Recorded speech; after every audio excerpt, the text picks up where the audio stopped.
안녕하십니까. 우리 설레이쇼 중학교 3학년 학생 여러분. 오늘은 이제 저번 시간에 이어서 두 번째 수고단원이죠. 등속 운동을 이제 마무리하도록 하겠습니다. 그래서 교과서는 104페이지가 되겠습니다. 자, 과학 교과서는 104페이지고요. 오늘 수업까지만 여러분들이 들으시면 1학기 기말고사 과학 시험 범위까지 완벽하게 우리가 공부를 하겠습니다. 그래서 오늘 수업까지 잘 듣고 여러분들이 이해하시고요. 시험 대비, 시험 공부하는 데 있어서 어려움이 없어야겠습니다. 그래서 지금 코로나가 지금 우리 지역 확산세가 좀 심한데 여러분들이 개인 수칙을 잘 준수하시면 또 조만간에 이 코로나도 안정세가 될 것 같습니다. 그래서 다음 주죠. 다음 주 목, 금 7월 16일과 17일 이틀간 여러분들 1학기 기말고사는 계획대로 진행이 되기 때문에 여러분들이 나름대로 공부를 개인 계획대로 잘 하셔야겠습니다. 아시겠죠? 그래서 시험 범위, 1학기 기말고사 시험 범위 마지막 내용 오늘 수업이 되겠습니다. 잘 들으라고 말씀드렸어요. 자, 그래서 교과서 104페이지 펼쳐보시면 저번 시간 우리가 등속 운동에 대해서 공부를 했다면 오늘은 또 등속 운동 그래프와 우리 일상생활에서 이 등속 운동은 또 어떤 것이 있을까 실생활 예를 들어보면서 오늘 공부를 해보도록 하겠습니다. 자, 그래서 등속 운동 그래프는 이렇게 우리가 이야기할 수 있겠죠. 교과서 104페이지 맨 위에 첫 번째 줄이 나와 있습니다. 줄차겠죠? 등속 운동하는 물체의 속력은 일정하죠. 속력 일정하기 때문에 이동거리는 뭐예요? 시간에 비례하여 증가한다. 줄 치세요. 교과서 맨 위에 첫 번째 줄에 나와 있습니다. 이동거리는 시간에 비례하여 증가한다. 자, 이 내용을 좀 더 이해하기 위해서 우리가 교과서에 나와 있는 그래프를 좀 우리가 한번 보도록 하겠습니다. 자, 이 그래프는 교과서 104페이지 가운데 보면 그림 4 해가지고 등속 운동하는 고속열차와 버스의 그래프가 되겠습니다. 자, 먼저 선생님이 그래프 나오면 항상 얘기했어요. 홍티처가 그래프 나오면 뭐하라고 가장 먼저? 빨리 말씀하세요. 뭐하라고요? 그렇죠? X축이죠? X축과 Y축이 무엇인지 그들의 값을 동그라미 하겠습니다. 두 번째 그래프는 시간과 뭐에 따른 속력에 따른 그래프가 되겠습니다. 자, 잘 보세요. 잘 보고 교과서에 잘 기록하셔야겠습니다. 자, 먼저 첫 번째 그래프 시간에 따른 이동거리 그래프가 되겠습니다. 빨간색은 고속열차고요. 파란색 그래프는 버스가 되겠습니다. 자, 그럼 여기서 잘 보시게 되면 여기 봐보세요. 똑같이 1시간입니다. 버스나 고속열차가 자 1시간이죠. 동그라미 하세요. 교과서에다가 1시간 달리는데 버스는 몇 킬로미터 이동했습니까? 100km 이동했죠. 동그라미 하시고요. 그 다음에 고속열차도 똑같이 1시간 동안 이동했습니다. 그랬을 때 고속열차는 몇 킬로 이동했습니까? 300km 이동했습니다. 자, 동그라미 했습니까? 같은 동일한 시간대로 확인해야겠죠. 1시간에 버스는 100km 갔고요. 고속열차는 몇 킬로 갔습니까? 300km 갔습니다. 자, 이것을 이제 뭡니까? 시간에 따른 뭐로? 속력 그래프로 바꿔놓은 겁니다. 아시겠어요? 자, 박근 선생님이 얘기했죠. 버스는 시간당이죠.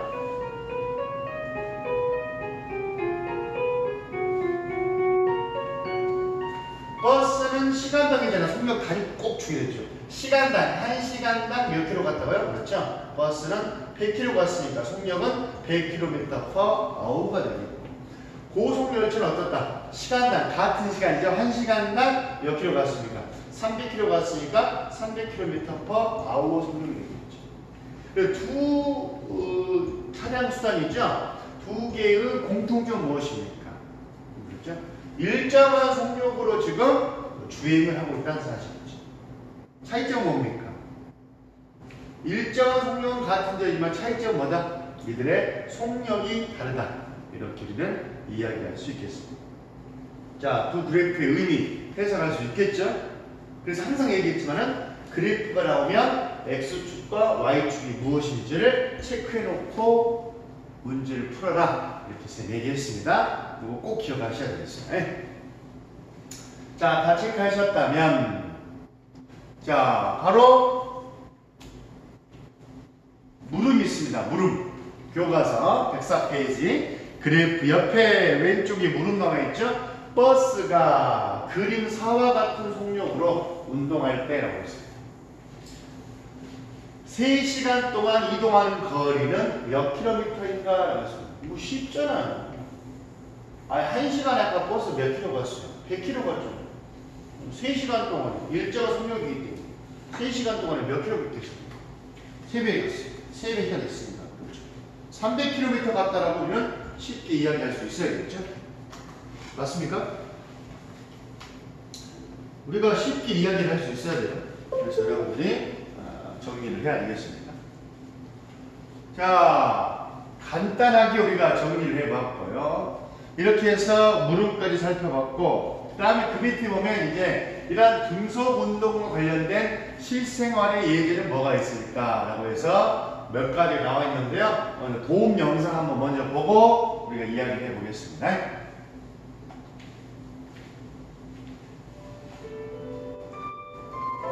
에스컬레이터는 시간에 따라 속력이 일정한 등속 운동을 한다.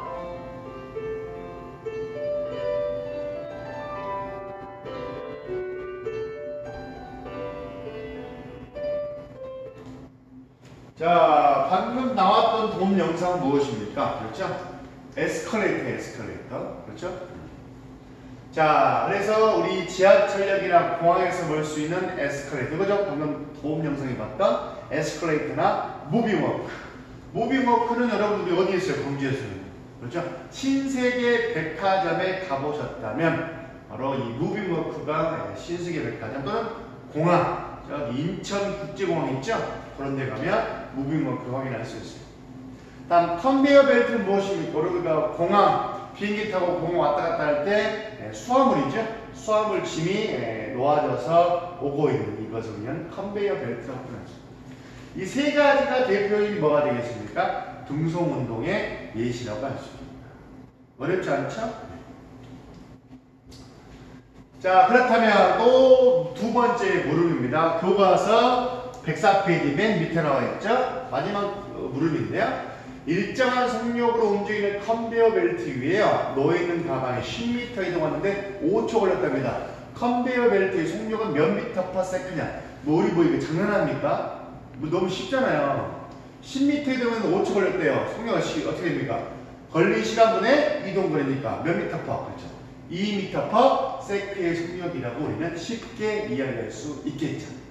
너무 쉽죠? 자, 이제 교과서 105페이지로 갑니다. 105페이지 마지막 페이지인데요. 자, 이처럼 등속 운동을 하는 경우 이제 또 다른 경우를 우리가 보고 할 텐데, 자, 105페이지 보면 에어 테이블이라는 것이 나와 있습니다. 자, 에어 테이블 줄 치세요. 105페이지 메뉴에 에어 테이블 줄 치시고, 자, 에어 테이블이 뭐냐?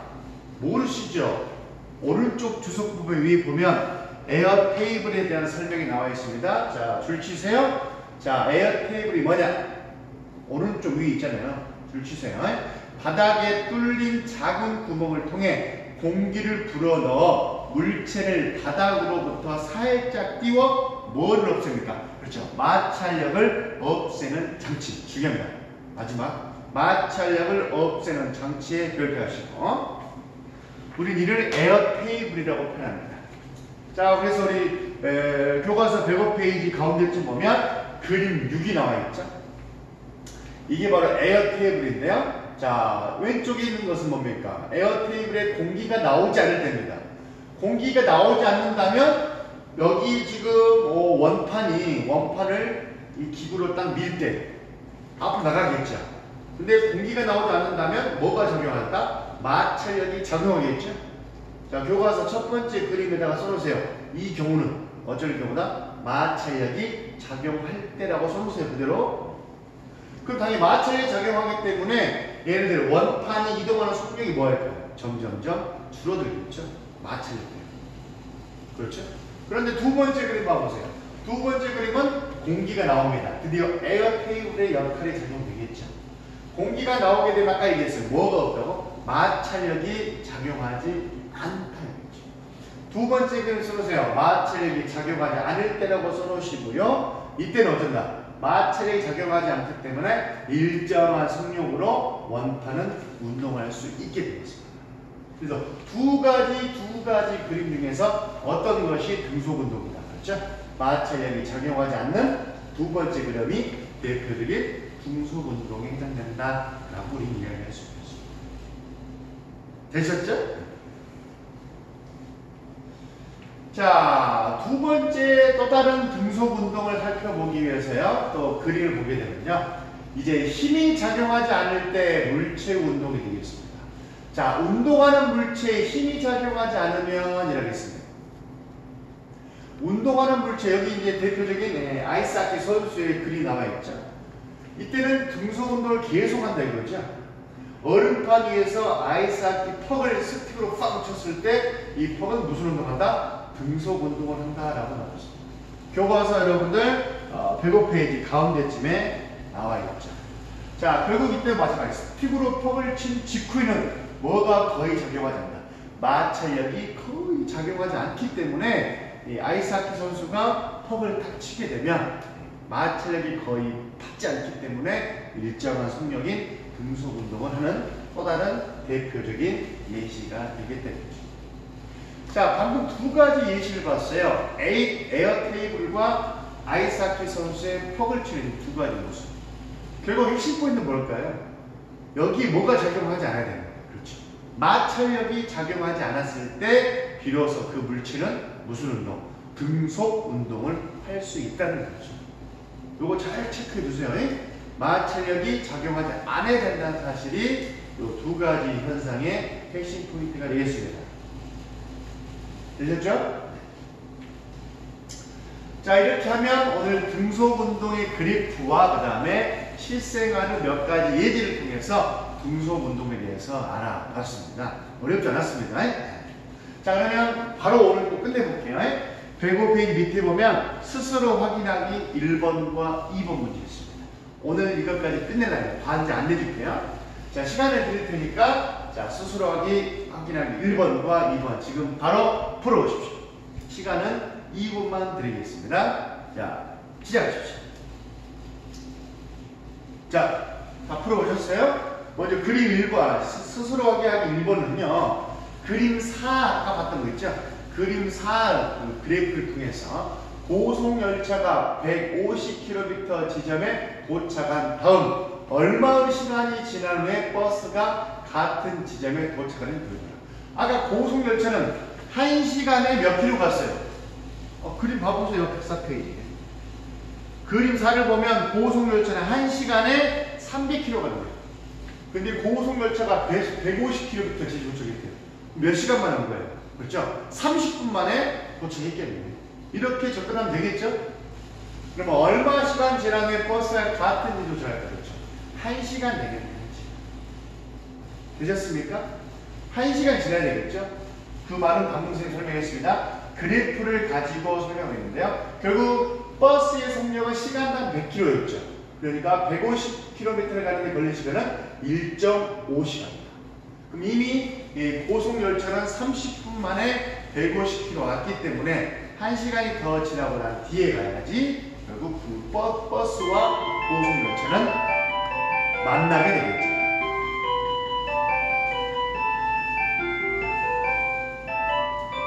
정답은 1시간 뒤에 그 두 개의 이 고속버스, 고속열차와 버스는 만나게 되겠다는 사실입니다.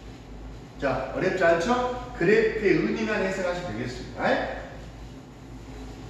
자, 마지막 2번입니다. 과학적 탐구 능력인데요. 1977년에 발사된 보이저 1호는 태양으로부터 약 200억 km 떨어진 곳에서 61,200km 아워의 일정한 속력으로 날아가고 있다. 보이저 1호가 일정한 속력으로 날아가는 까닭에 대해서 설명하다라 조사를 해봤습니다.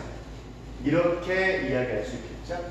우주 공간에는 중력, 마찰력 등 물체 운동 상태를 변화시킬 수 있는 힘이 거의 작용하지 않기 때문에 보이저 이론은 무슨 운동을? 등속 운동을 계속할 수 있었던 거죠. 자, 아까 선생님 얘기했습니다. 우리 에어 테이블과 아이스하키 선수의 퍽을 쳤을 때 두 개의 공통점 뭐다? 마찰력이 작용하지 않았기 때문에 등속 운동을 할 수 있었던 겁니다. 마찬가지죠. 우주 공간에서 핵심 포인트 중력이나 마찰력 등이 작용하지 않기 때문에 보이저 이론은 등속 운동을 할 수 있습니다. 이해하셨습니까? 요게 포인트예요. 중력과 마찰력 등이 우주 공간에서는 거의 적용하지 않기 때문입니다. 요걸 잘 기억하셔야겠죠. 됐습니까? 자, 이렇게 하면은 우리가 1학기 기말고사 과학 시험 범위까지 105페이지까지 마무리가 됐습니다. 자, 어렵지 않아요. 이 등속 운동까지가 마무리인데 어렵지 않고 쉽게 할 수 있습니다. 그래서 등속 운동의 정의와 실생활의 예제를 잘 기억하셔가지고 여러분들이 준비하신다면 시험 공부 대비하시는 데 있어서도 어렵진 않을 것 같습니다. 되셨죠? 자, 그러면 여기까지 해서 쌤의 수업 진도는 우선 마무리하고요. 다음 시간부터는 여러분들 그 1학기 기말고사 대비해가지고 쌤이 몇 가지 여러분들 대비할 수 있는 문제를 좀 준비해서요. 과제물로서 내드리도록 하겠습니다. 아시겠죠? 쌤이 과제를 내드리면 꼼꼼히 잘 풀어서 등교하는 날 가지고 오셔야 되겠습니다. 확인할 테니까. 오늘 수업은 여기까지 마무리하고요. 집에서 나름대로 계획 잘 세우셔서 1학기 기말고사 잘 내실있게 준비하시기 바랍니다. 쌤은 다음 시간에 만나시도록 하겠습니다. 자, 고생하셨습니다. 안녕히 계십시오.